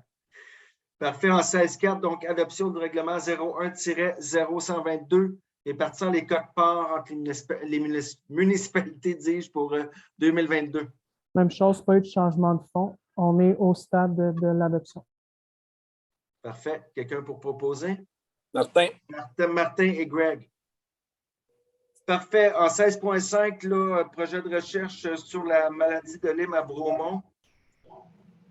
Oui, donc le CA a demandé au CIUS de l'Estrie de contribuer financièrement à la poursuite du projet de recherche effectué par l'Université de Montréal sur le territoire de la ville de Bromont. Parce que, vous le savez, là, les tiques et la maladie sont présents pas seulement à Bromont, pas seulement dans Brome-Missisquoi, mais oui, surtout en Estrie, mais de plus en plus un peu partout dans le sud du Québec. Et le projet de recherche vise à prévenir la maladie de Lyme en immunisant les petites souris qui transportent les tiques et la maladie. Donc, il y a une première phase qui a été réalisée. Il reste à poursuivre et à terminer l'étude. Il y a un montant de 60 000 $ qui reste à trouver et il y a une résolution pour demander au CIUS. Lundi, donc hier, Patrick et moi, nous avons rencontré la PDG adjointe du CIUS, Robin Mary Coleman. Je lui ai transmis les documents et le CIUS s'est montré ouvert à financer en partie, on imagine, l'étude. Ça fait qu'on devrait avoir une réponse bientôt à ce sujet-là. Suite à la réponse, peut-être pour ajouter, suite à la réponse, oui, on verra là, ce qu'il y en est, mais effectivement, ils ont démontré une ouverture, puis on comprend très bien que ça concerne, là, ça ne concerne pas que Bromont, au contraire. Ça va pour ça. Donc, il n'y a pas de, pour l'instant, il n'y a pas de résolution. Sylvie B. Mais là, est-ce qu'on attend le retour du CIUS? Il y a une décision qui va être prise le mois prochain, advenant qu'il y a une solde résiduelle là, du 60 000. Est-ce que c'est dans la vision de la MRC de soutenir autrement cette recherche-là? Je pense qu'il y a déjà un bon bout de fait, puis on ne peut pas abandonner. Là. Je pense que... Tout à fait, Sylvie. Je pense qu'on avait parlé au CA de la MRC. L'idée, c'est de voir ce que le CIUS va faire. Est-ce que vous voulez, puis là, je vois Louis qui lève la main aussi, mais est-ce que ton idée, c'est de faire une proposition après ça que la MRC, que les municipalités de la MRC prennent acte le cas échéant, puis voient s'il reste une balance à payer? On va y aller dans le concret. Oui, bien sûr. Puis au niveau, on nous disait que le montant était sur 2 ans, donc ça nous ça a changé, Sylvie. Ça a changé. Sylvie, il faut vraiment que ce soit payé 2022. Ça va se faire sur 2 ans, 22-23. Ce que je voulais ajouter aussi, Patrick, c'est important aussi pour tout le monde, c'est que quand tout ça a commencé, on le sait, là, on parlait beaucoup de tiques à Bromont, puis on a voulu rapidement s'impliquer dans ça, mais on voit que la tique s'est propagée même de l'autre côté de l'autoroute, puis ça s'en va vers le nord. Il y a même la Haute-Yamaska qui vont mettre aussi de l'argent là-dedans, mais Bromont a jusqu'à maintenant investi 126 000 $, si je ne me trompe pas, là, 123, 126, pour cette étude-là, qui en fait est une étude qui va servir à tout le monde. Et c'est ce que j'expliquais l'autre fois en CA, c'est correct, là, mais à un moment donné, c'est pas à Bromont à tout assumer la facture de ça, parce ce qui va ressortir de cette étude-là, ça va nous servir à tous et à toutes, puis pas juste dans Brome-Missisquoi. C'est un problème de santé publique. La maladie de Lyme, maintenant, est reconnue comme une maladie professionnelle. Alors, ça a beaucoup évolué là, depuis qu'on a commencé cette étude-là. Alors, je trouvais ça, cette année, je ne trouvais pas ça juste que Bromont ait à payer cette facture-là de 70 000. On avait mis comme 12 400 au budget. J'ai interpellé Haute-Yamaska, puis l'autre jour, au CA, j'ai demandé à ce que la MRC couvre le reste, le temps qu'on travaille à aller chercher des subventions ailleurs. Alors, c'est un peu ça la demande que j'ai faite, Patrick. Voilà. Est-ce que, à la lumière de ce que Sylvie dit et tout, c'est-à-dire qu'on est en recherche d'argent, il y a des fondations aussi qu'on peut approcher et tout. Question, Louis. Premièrement, le paiement ne se fait pas sur 2 ans, même si le projet se fait sur 22, 23, le paiement doit se faire en 2022. Oui, bien, on doit leur assurer le financement. Là, je ne sais pas, là, écoute, je ne suis pas dans tous les détails de savoir exactement quand est-ce que ça leur prend le chèque au complet, mais eux, ils doivent commencer là, très bientôt à aller chercher leur équipe terrain parce qu'ils planifient là, ces travaux-là. Là. Donc, je vous ai envoyé à copie là, leur demande avec ce qu'ils demandaient à Bromont par rapport aux autres partenaires qu'ils ont parce qu'ils ont aussi de l'argent qui vient d'ailleurs au niveau des recherches et tout ça. Alors, je me suis informé parce que comme c'était écrit 22-23, je pensais que c'était 70 000 qui se séparaient sur 22-23, mais c'est un budget pour terminer l'étude, 22, puis une partie de 2023. La question de Sylvie aussi, bon, c'est à savoir, là, l'ICIUS, on ne sait pas ce qu'ils vont dire, on ne sait pas le montant. Est-ce qu'il y a une proposition de faire que les villes s'engagent à payer? Là, je dis n'importe quoi, là, on réfléchit, on cogite. Est-ce que selon les quote-parts, que les villes s'engagent à payer, mais qu'on s'engage de continuer à chercher des subventions qui seront remises aux villes le cas échéant? Parce que qu'est-ce que j'entends? C'est que l'argent doit aboutir là, dans les prochaines semaines. On ne parle même pas de mois. Là. Si tu permets aussi, Patrick, je pense que ce serait aussi important que la MRC le dise haut et fort, là, que ce n'est pas une municipalité à absorber ça, là, pour leur mettre un peu de pression aussi. Là. Je m'excuse, Daniel, je ne voulais pas te couper. Daniel puis Denis. C'est juste parce que, c'est ça, mais dans notre démarche, il faudrait qu'on cogne à la porte des autres SUS aussi. Parce qu'on s'entend que la maladie de Lyme, ce n'est pas juste dans Brome-Missisquoi puis dans Haute-Yamaska, c'est rendu que c'est partout. Là. Fait que ça ne sera pas juste au CIUS de l'Estrie de défrayer des coûts qui vont servir à la grandeur du Québec. Je pense que ça sera dans plusieurs CIUS qu'il faudrait qu'ils sortent de l'argent. Peut-être qu'il faudrait passer par le ministère de la Santé pour voir si on ne pourrait pas aller chercher des sous là pour au moins impliquer tout le monde du Québec, là, parce qu'en réalité, c'est tout le monde. Là. Tout à fait. On pourrait même en faire une résolution, mais mon questionnement, c'est que, mettons, dans l'optique où ça prend, je dis n'importe quoi, 1 mois et demi à avoir des réponses. 2 mois. Est-ce que ça compromet le projet, Louis? C'est ça ma question. Tout à fait. Moi, si je leur réponds pas, là, Pat, là, on perd le projet. Ça fait déjà 2 ans et demi qu'on est là-dessus. Puis je trouverais ça un ridicule là, qu'on passe à côté de quelque chose qui est déjà très entamé. En tout cas. Voilà. Denis? Tout d'abord, je remercie M. Tétrault. Il m'a arraché les mots de la bouche. C'était mon point au mois de décembre. Moi, ma question à M. Villeneuve, c'est comment ça se fait que c'est la ville de Bromont qui a un contrat? Autrement dit, vous avez donné un contrat de recherche à des chercheurs. C'est ça? En fait, ce qui a débuté, c'est il y a 3 ans, ça. On parlait beaucoup de la maladie de Lyme à Bromont.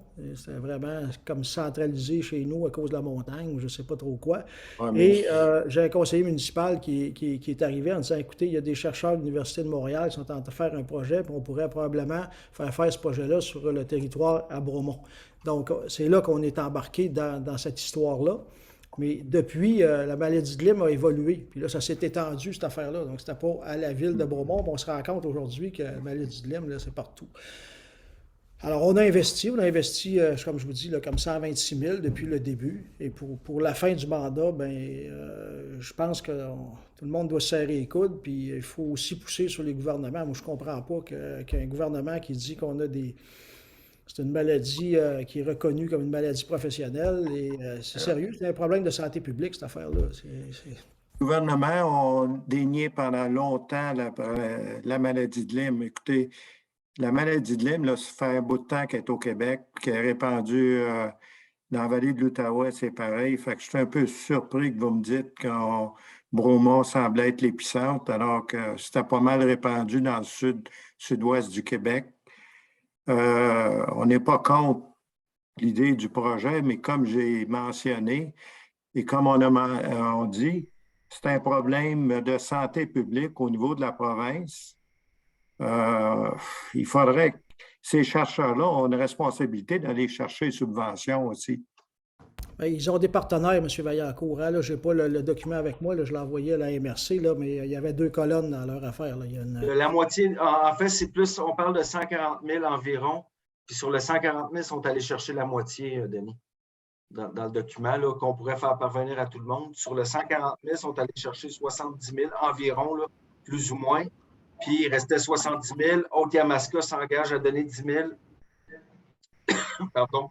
Et puis, c'est ça. Mais le point en réalité, c'est de savoir si la MRC serait prête à baquer l'argent immédiatement, puis aller chercher les subventions par après pour se rembourser. En réalité, c'est pas mal ça la question. C'est exactement ça. Puis, tu sais, ça ne veut pas dire parce que, puis, effectivement, il faut aller cogner à la porte, peut-être directement au ministère de la Santé, là. Ça sera à notre administration, on le fera. Puis à nous, à prendre une résolution en ce sens. Mais la question, c'est en attendant le 60 000 qui reste, est-ce que la MRC peut s'engager à l'avancer à tout le point, puis après ça, avec ce que CIUS donnera, on récupère. C'est juste qu'il y a comme une urgence là, au niveau de la faisabilité de l'étude. Je propose. Gilles Rio, je propose. Gilles Rio, donc tu proposes qu'il y a 2 choses là-dedans, qu'on fasse une résolution mandatant à aller chercher des sous au niveau du CIUS ou du ministère de la Santé, puis qu'en attendant, qu'on avance l'argent comme MRC. Est-ce que c'est ça? Tu as très bien compris. Parfait. Est-ce que tout le monde est d'accord? Donc, oui. Oui. Attendez, là, il y a Denis et puis Martin après. Avancer l'argent qui va manquer ou avancer le 60 000 $? Bien là, pour l'instant, on n'a pas de réponse dans l'affirmative de nulle part. Donc, pour l'instant, le montant est de 60 000 $. Puis l'idée, on a interpellé le CIUS, on attend des nouvelles du CIUS qu'on n'a pas présentement à l'heure qui est là. Robert, vous voyez des documents demandés déjà ce matin, je pense, parce qu'on les a rencontrés hier. C'est ça. Là, on parle de 60 000 $ pour le moment. C'est sûr que j'aurais aimé qu'on attende que le CIUS nous donne sa réponse, qui devrait être prochainement. Oui, mais on n'a pas d'autre réponse avant le mois prochain. Martin? Ben, moi, je ne voudrais pas qu'on perde la possibilité de faire cheminer le projet parce que c'est vrai que c'est important. Pour les personnes qui l'ont eu, la maladie de Lyme, c'est vraiment grave. Puis ça reste longtemps avec des problèmes. Fait que je trouverais ça plate que les bonnes initiatives qu'on a eues tombent à l'eau. Je pense que c'est très important. Il faut qu'on aille chercher notre argent là, après, mais je pense que c'est des affaires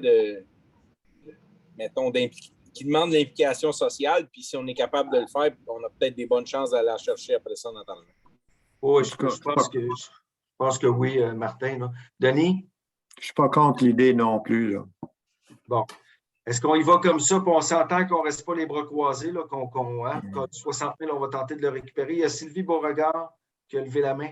Oui, bien là, je suis d'accord avec cette résolution-là. Un coup qu'on l'aura pris, par la suite, est-ce qu'on ne peut pas, en tant qu'MRC, prendre une résolution pour faire une demande officielle au ministère et de l'acheminer dans toutes les MRC du Québec, parce que tout le monde est concerné? On aurait sûrement du support, puis il y aurait peut-être quelques MRC là, qui voudraient y contribuer. Puis de notre côté, bien aussi certaines fondations. Là. Bien, Sylvie, en même temps, tout le monde va avoir accès à cette étude-là, puis on s'entend que si on n'est pas capable de trouver 60 000 $ à travers le Québec, puis il y a un problème à quelque part. Fait que, okay. On fera du porte-à-porte, Patrick. On fera du porte-à-porte, parfait, Daniel. On y va ensemble. On prendra l'auto électrique, comme ça, notre empreinte écologique sera à zéro. C'est ça. C'est ça. On a eu de la pratique quand même du porte-à-porte dernièrement. Là. Oui. On va prendre 2 résolutions, si vous le voulez bien. OK? Dans un premier temps, Gilles qui proposait que la MRC, est-ce qu'on l'avance selon les codes-parts ou pour l'instant, la MRC avance à 60 000 $, OK, directement des coffres de la MRC, puis on s'organise pour travailler à retrouver 60 000 via les CIUS, les fondations, les autres MRC, ministère de la Santé. Ça serait la première résolution. OK? Est-ce que tout le monde est d'accord avec cette première résolution-là? Oui. Bon, oui. Donc, Gilles propose et Qui seconde? Denis. Louis, tu avais une question par rapport à ça ou? À ton micro, Louis. Ouais, ça l'aide toujours. Oui, c'est ça, c'est ça. C'est pas une question. Je veux juste vous dire que je suis reconnaissant de votre appui là-dedans, parce qu'on a vraiment travaillé fort, puis je veux juste vous remercier. Voilà. Merci. Merci de ton remerciement. Deuxième résolution, ce qu'on demande, on prend une résolution de la MRC qui va être envoyée au ministère de la Santé et aux autres MRC du Québec, c'est-à-dire qu'il y a une étude présentement qui se fait à Bromont, que ça fait déjà 2 ans, qui reste jusqu'en 2023. Cette étude-là servira à tout le monde au niveau de la maladie de Lyme ou de Lyme, là. Et puis qu'on est en recherche de financement pour 60 000 $, que ce n'est pas, là, je ne sais pas, David, la formulation exacte, là, la nomenclature, mais que ce n'est pas à la MRC Brome-Missisquoi seulement à payer, ce n'est pas à Brome-Missisquoi qu'on a besoin de support financier pour un montant total de 60 000 $. J'ai saisi l'esprit, je vais mettre du muscle autour de l'os. OK. Sylvie B.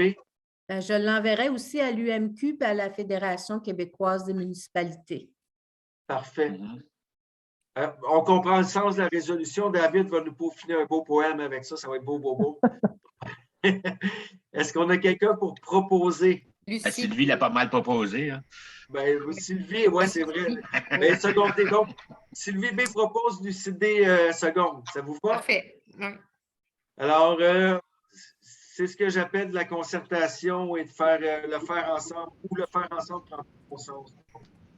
Parfait, merci. En 17... Juste une question, M. Patrick. Oui, Claude. Là, ça va être le problème pour l'étude qui va se terminer. Mais est-ce qu'il y aurait peut-être des argents additionnels pour poursuivre l'étude ou une autre phase? C'est la fin, Claude. C'est la dernière phase qui finit. Okay. La dernière phase qui finit en 2023. C'était vraiment ça parce que ça a débuté quand même. Tu me corrigeras, Louis, c'est en 2019 où ça avait débuté là, niveau de promo. Mais c'est la dernière phase, Claude. Donc, parfait. Merci. C'est bon? Excellent. Merci. Donc, en point 17, les dépenses supplémentaires autorisées par le Conseil, David? Il y en avait quelques-unes.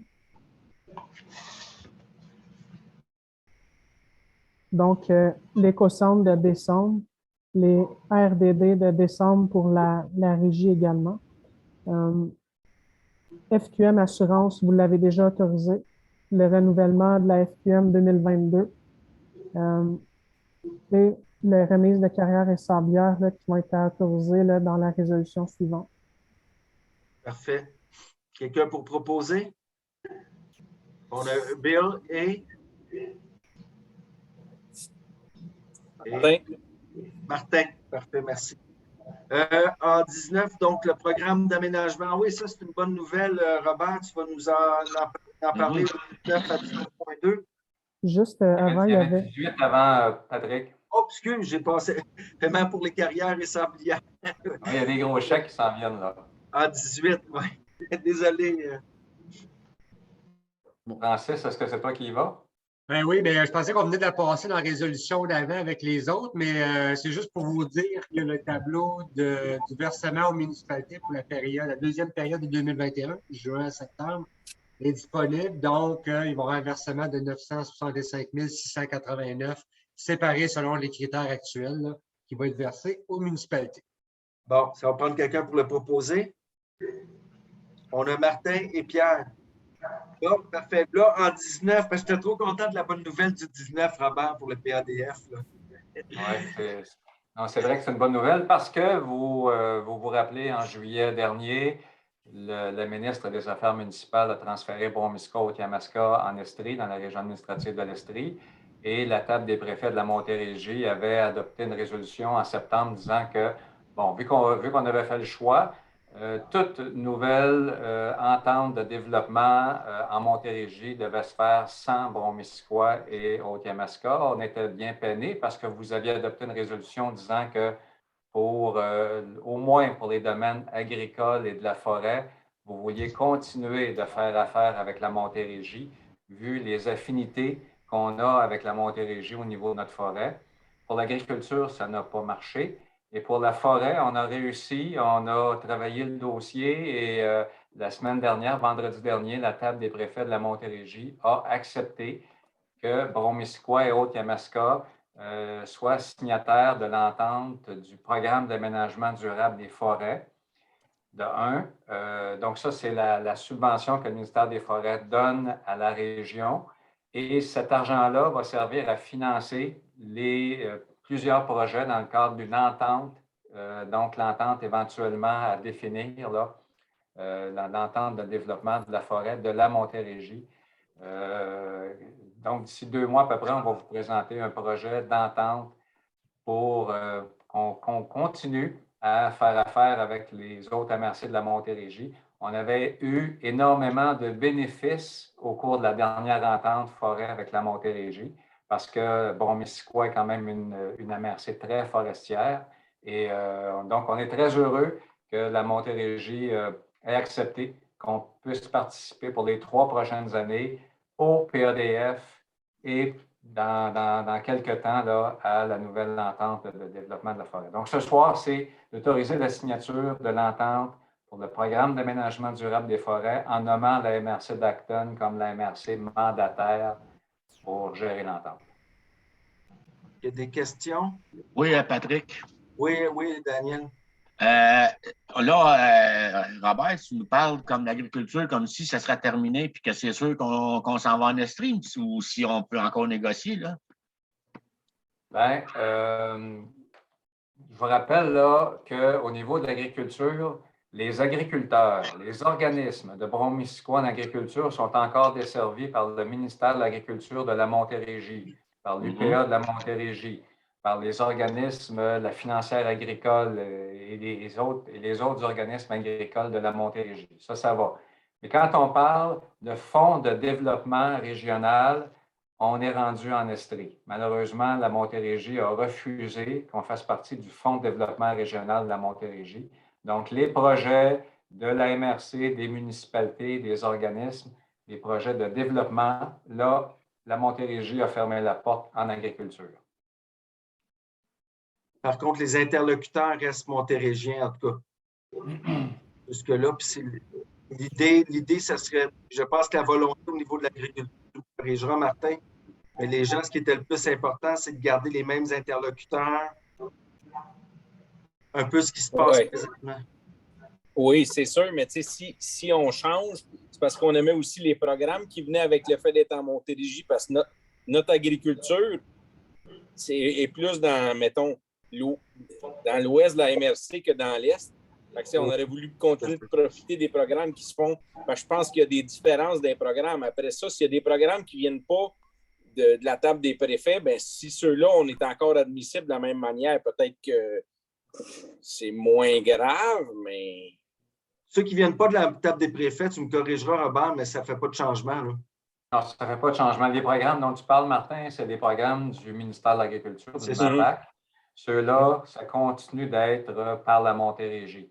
Et c'est certain, là, Patrick travaille aussi pour qu'il y ait un comité de, je cherche le nom, là, un comité de transition Montérégie vers l'Estrie avec François Bonnardel, parce qu'il reste des questions en suspens, dont celle-là, pour voir venir les choses au niveau de l'agriculture et au niveau de d'autres ministères aussi. Mais attends, Pierre, ce ne sera pas long. Dans les prochaines semaines, Martin, il va être bien gros question de parler aux agriculteurs. Je pense que tu as été approché aussi, là. Ça va être ça le plus. Là, on a gagné un point au niveau de la forêt, là, mais on va continuer de travailler au niveau de l'agriculture. Sois-en assuré, là. Pierre? Mais moi, Robert, le point que tu disais, le fonds de développement côté Estrie, il n'y aura pas autant d'argent que quand on était en Montérégie? On était supposé d'avoir le même montant d'argent? On était supposé d'avoir la même enveloppe?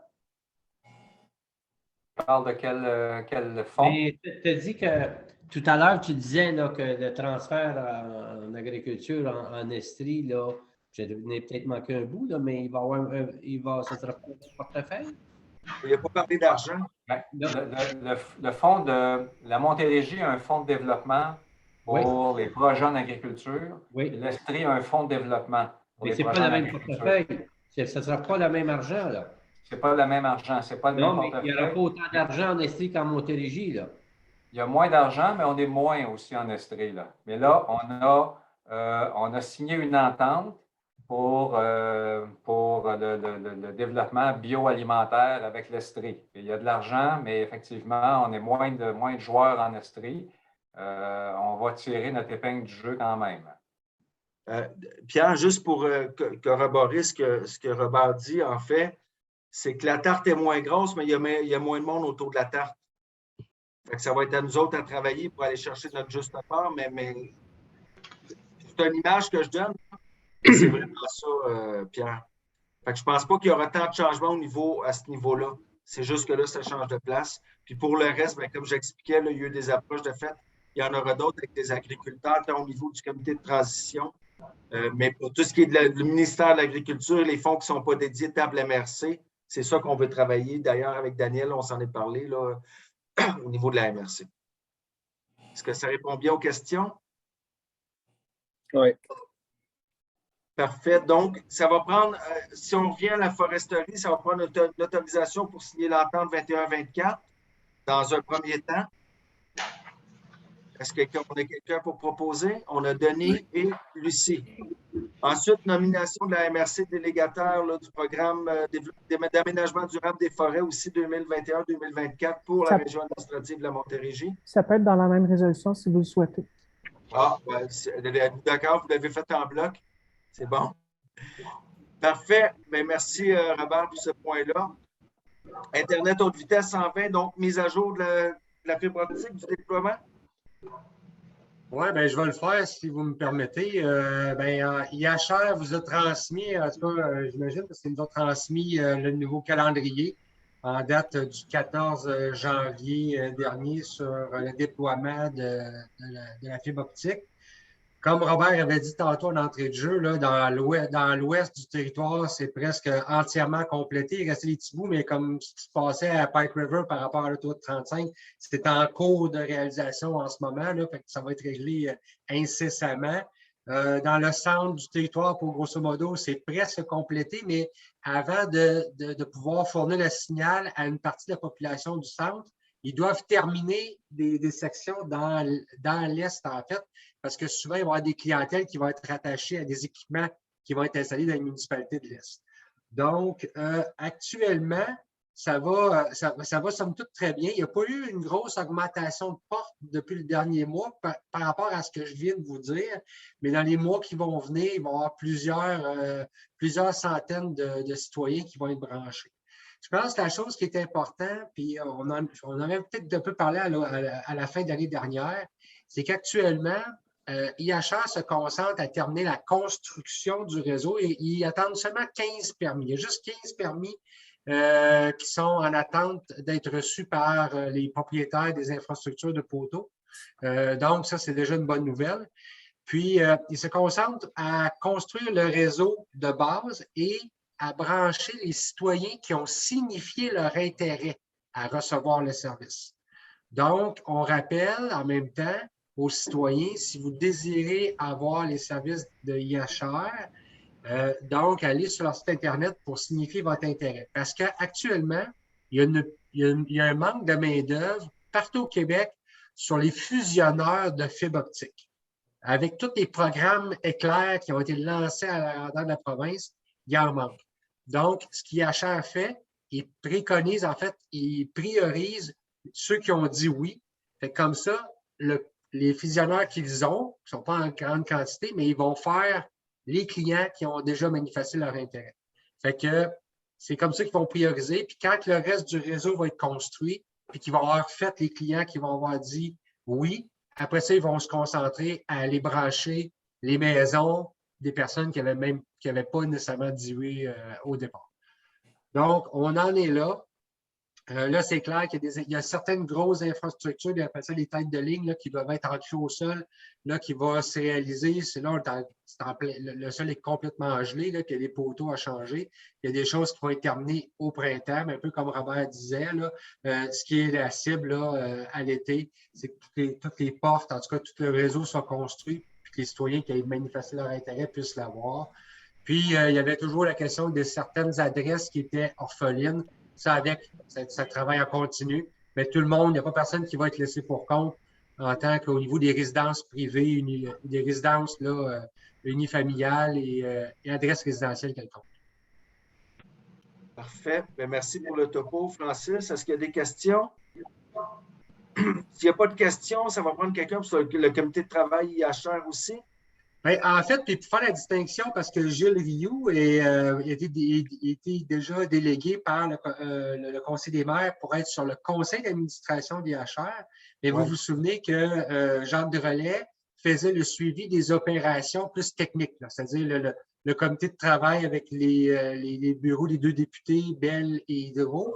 Et là, Jacques a quitté, donc ça serait vraiment pertinent, si vous désirez, de nommer un représentant, un élu qui pourrait siéger sur le comité de travail, le suivi avec les partenaires.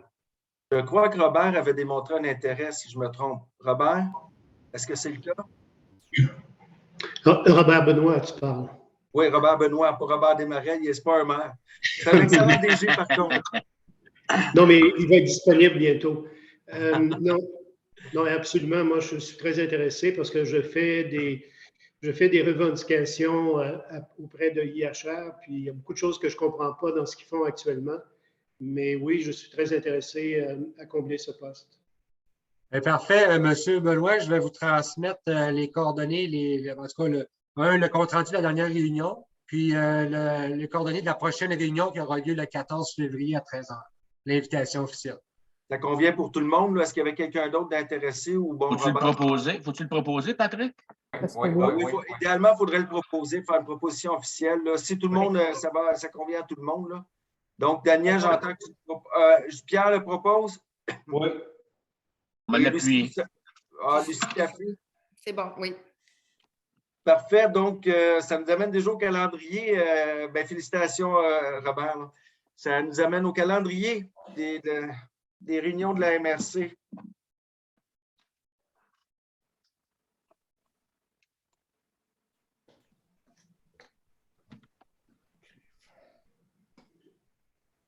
OK. Donc, calendrier pour les prochaines semaines à partir du 19 janvier. Il n'y a pas de rencontre le 19. Le 20, tous les maires, les conseillers, les DG du pôle de Bedford, vous êtes tous invités. Malheureusement, on va le faire en Zoom. Là, on avait prévu le faire au Centre Georges-Perron à Bedford avant les fêtes, mais les choses étant ce qu'elles sont, là, on va le faire par Zoom jeudi soir à partir de 19h. Donc, les gens de Raymond Chabot, Grant Thornton, qui ont préparé le plan d'action vont le présenter. Vous avez déjà en main le projet de plan d'action. Le but, ça va être d'en discuter et si vous êtes d'accord de l'adopter et de voir quel genre de collaboration vous voulez avoir ensemble. Là. Ça va. Maintenant, si on s'en va, le 21, vous en avez discuté. Joanne Gauvin du bureau d'Isabelle Charret a aussi reçu des téléphones de certains maires concernant les problèmes d'eau dans les municipalités. Joanne Gauvin a pris l'initiative d'organiser une rencontre avec des gens du ministère de l'Environnement, donc des gens du cabinet du ministre et des gens de la direction régionale également. Et elle a invité quelques personnes de la MRC et quelques maires également. Donc, elle a invité Robert Benoît de Sutton, Denis Vaillancourt de Bolton-Ouest et Pierre Genesec de Donham. J'imagine que c'est les maires qui l'avaient contacté concernant le problème d'eau. Et on va discuter donc avec le ministère de l'Environnement de l'état de la situation, donc des problèmes qu'il y a eu cet été et également des pistes de solutions parce que ce problème-là risque de revenir dans les prochaines années encore. On continue. La semaine du 24. Donc, le CA du CLD le 25, mardi le 25 à 8 h le matin, toujours par Zoom. Le 27, il y a la table des MRC de l'Estrie, donc pour Patrick et Daniel Tétrault. Ça devrait être en Zoom. Et en après-midi, en fin d'après-midi à 17 h, c'est le comité de sécurité publique et malheureusement, ben, on ne mangera pas de poulet, là, on va le faire par Zoom. La semaine suivante du 1er mars, ben, du 31. Février. Février? Oh, du 1er février, oui, excusez, je vais revenir au mois de février. Alors, le CA de la MRC, le 2 février, à 8h30 le matin. Pour le moment, c'est assez tranquille cette semaine-là. La semaine du 7 février, il y a le comité d'aménagement le mercredi 9 à 19 h. Et le jeudi le 10, le comité de transport en après-midi à 15h30. Si j'en oublie, dites-le moi. Hein? La semaine du 14 février, semaine du 14, n'oubliez pas pour vos conjoints, c'est la Saint-Valentin. Hein? Donc, le 14, il n'y a pas de réunion, ça fait que Jules Rio, pas d'excuses. Le 15 février, assemblée du conseil à 19h30, mais à partir de 18h30, on va vous inviter parce que Raymond Chabot, pour préparer le rendez-vous économique de Brome-Missisquoi qui va avoir lieu le 21 mars, on se croise les doigts, là, a rencontré plusieurs groupes pour discuter des enjeux économiques. Si tu veux enlever le partage, David, s'il te plaît, parce que ça va mettre fin au calendrier. Là. Raymond Chabot, pour alimenter les discussions sur le rendez-vous économique qui va avoir lieu le 21 mars, a rencontré plusieurs groupes, donc des gens d'affaires en tourisme, en agroalimentaire, en manufacturier et des jeunes entrepreneurs, etc., différents groupes. Et il veut rencontrer aussi les élus municipaux pour faire le point sur les enjeux économiques de Brome-Missisquoi.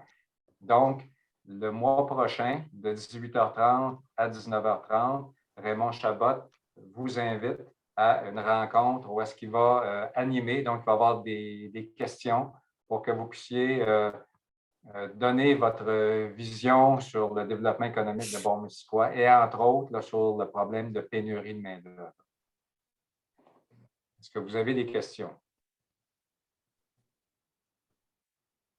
Sylvie Beauregard souligne qu'il y avait une rencontre de l'OBV le 31. Oui, tout à fait. Rencontre de l'OBV Yamaska le 31 janvier. OK. OK, on va l'ajouter, Sylvie, au calendrier. Robert, le 22 février, il y a un CA du CLD. Oui, mais le 22 février, c'est parce c'est après la réunion des maires, Claude. Fait qu'on revoit tout le temps jusqu'au prochain Conseil des maires. C'est ça. Au prochain Conseil des maires, on va le. Il n'y a pas un comité de tourisme aussi, puis de mentorat, le 16? Le 16, c'est le lendemain du Conseil des maires, c'est pour ça. Ah oui, excusez. Oui, excusez-moi. C'est juste qu'on voit le calendrier d'un conseil à l'autre. Oui, on peut compléter cette semaine-là. Tu as raison, Sylvie. Donc, le lendemain de l'Assemblée du Conseil de la MRC, à 8h30, il y a le comité de mentorat et à 9h, il y a le comité touristique du CLD. Donc, ça complète la semaine du 14 février, mais habituellement, on ne va pas plus loin. Là. J'ai une question d'un maire, Stephen Mill, par rapport au comité GMR. Nathalie, est-ce que tu as des précisions pour le prochain? Non. Pas à ce stade-ci, non. Parfait.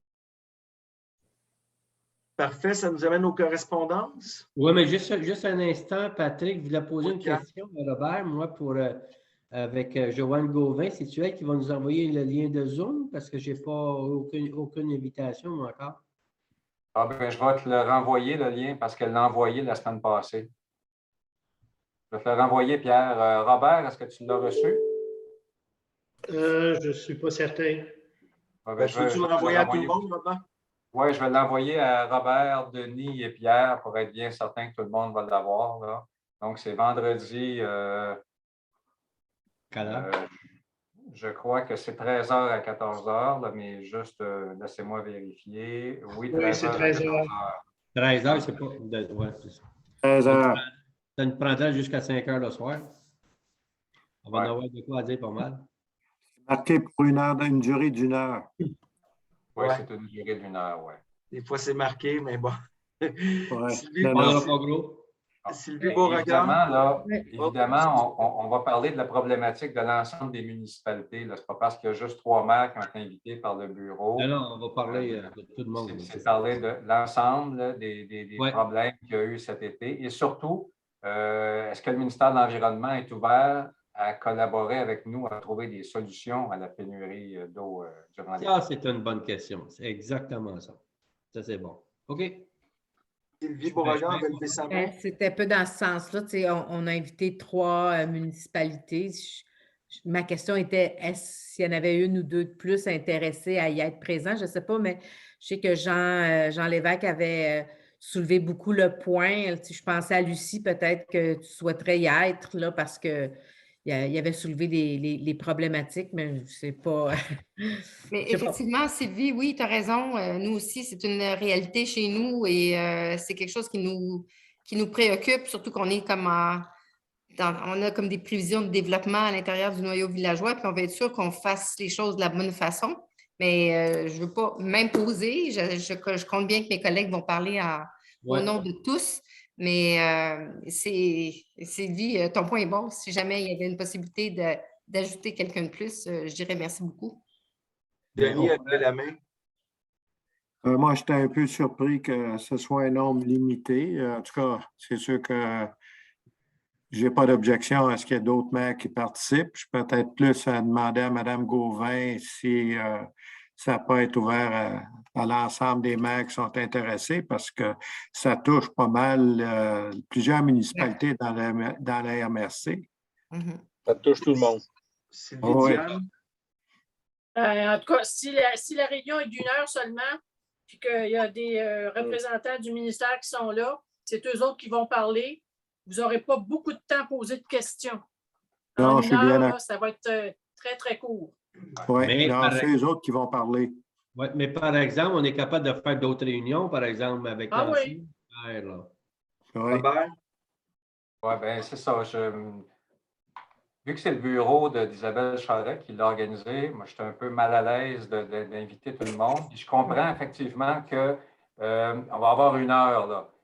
Disons que ça va être une réunion exploratoire. Là. Dans 1 heure, ce qu'on veut savoir du ministère de l'Environnement, c'est est-ce qu'il va ouvrir la porte à une collaboration pour trouver des solutions. Si on pouvait avoir là, l'accord du ministère pour que Bon-Missisquoi soit un projet pilote pour trouver des solutions à la pénurie d'eau, là, parce qu'on convient, tantôt Denis t'a dit qu'il y a des pluies diluviennes dans la région. Donc, il y a de l'eau en masse qui coule, mais cette eau-là, on la perd, on n'est pas capable de la retenir. Puis en été, on manque d'eau. Les nappes phréatiques sont tellement basses que les puits sont à sec. Ça fait que là, il y a un problème hydraulique là, au niveau hydrographique, au niveau de la région. Là. C'est typique des changements climatiques. Là, il y a Gilles Rio. Le ministère de l'Environnement a une ouverture pour travailler avec nous et avec toutes les municipalités de la région parce que vous avez tous vécu des problèmes d'eau, que ce soit les puits individuels de résidents, les puits d'agriculteurs, même les lacs et les rivières ont été très, très bas. Je vous rappelle que la Ville de Québec a frôlé la catastrophe. Pourtant, ils ont un réseau d'aqueduc avec une grande source d'eau potable. C'est un problème pour tout le monde. Est-ce que le ministère de l'Environnement, vendredi, va nous ouvrir la porte à travailler avec nous autres? À ce moment-là, on fera une autre rencontre avec l'ensemble des maires pour voir quelles sont les solutions qui pourraient s'appliquer chez nous. Good. En tout cas, bon, c'est à mon tour? Oui, vas-y, Gilles. OK. Oui, bien, écoutez, le ministère de l'Environnement, c'est pertinent qu'il soit là, parce que moi, j'aurais une question à leur poser parce que moi, j'essaie d'implanter probablement mon réseau d'égouts à refaire, puis en même temps, je passe l'aqueduc en même temps. Des démarches sont en cours et on a soumis à l'environnement.ca. Est-ce que, pour faire ça simple, est-ce qu'ils vont nous faciliter nos CA? La question est bonne, Gilles. C'est pertinent, là. Bien, tout à fait. Moi, là, j'ai la lumière de ce que tu dis. Par contre, ce que j'aimerais, puis Robert, je comprends, c'est un peu délicat d'inviter plus de monde autour d'une table qui n'est pas notre table à nous, là. Disons ça comme ça. Est-ce qu'on pourrait parvenir sans. Je comprends que ceux qui seront là ne pourront pas se porter garant de poser toutes les questions, mais ceux qui ont des questions, peut-être les faire parvenir, soit à Pierre, à Denis, à ceux qui seront là. Qu'est-ce que tu en penses, Pierre? Là?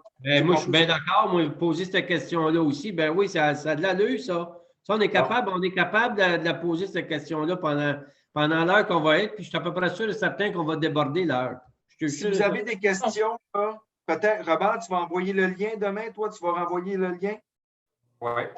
Si vous avez des questions, est-ce que Robert, d'ici, mettons, midi, là, ils peuvent t'envoyer les questions demain pour que toi, quand tu envoies le lien, tu envoies les questions posées par les maires qui auraient des questions à poser. Je comprends bien qu'on n'est pas dans le...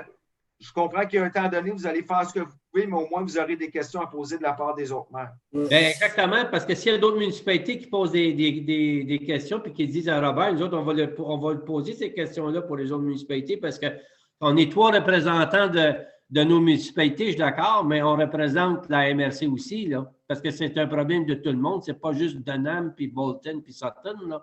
C'est tout le monde, là. On pose des questions pour tout le monde. S'il trouve une solution à Denham, il va trouver sûrement, ça va être quasiment la même à Sutton ou peu importe, mais en tout cas, il faut en trouver. À Cowansville, en tout cas, je les nomme toutes, là, mais c'est un travail d'équipe, ça, là. Je vais prendre une dernière intervention là-dessus de Denis, parce que je pense qu'on a fait le tour de la question. Denis? Juste pour préciser, le thème de la rencontre, c'est la pénurie d'eau potable. Fait que, c'est juste pour nuancer, peut-être là, avec la question d'infrastructure pour les villes, si on veut. Pour moi, ce n'est pas tout à fait pareil, mais en tout cas, qu'on nous signale qu'on nous envoie les questions et les préoccupations, puis on verra pour les acheminer.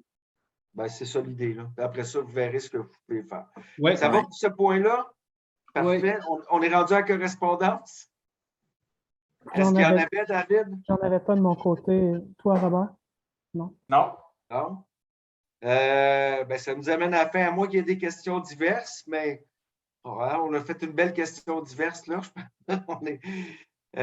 Ça fait le tour. Je ne sais pas si ma fille va regarder en passant. Ma plus jeune, c'est sa fête aujourd'hui. Fait que je tiens à y dire. Ça va être enregistré dans les...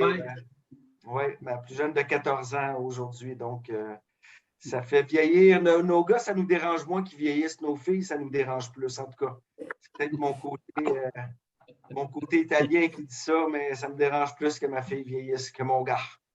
Alors, bonne fête en année. Merci tout le monde. On a été efficace. Puis je vous souhaite encore une fois, Joritan, mes vœux de bonne année, qu'on se revoit bientôt toutes et tous. Et puis, ça va être toute une année, j'ai l'impression. Il y a beaucoup de belles choses qui vont se passer. Madame Beauregard? Là, je propose la levée de l'Assemblée. D'appui. Bye bye tout le monde. Bonne fête de soirée.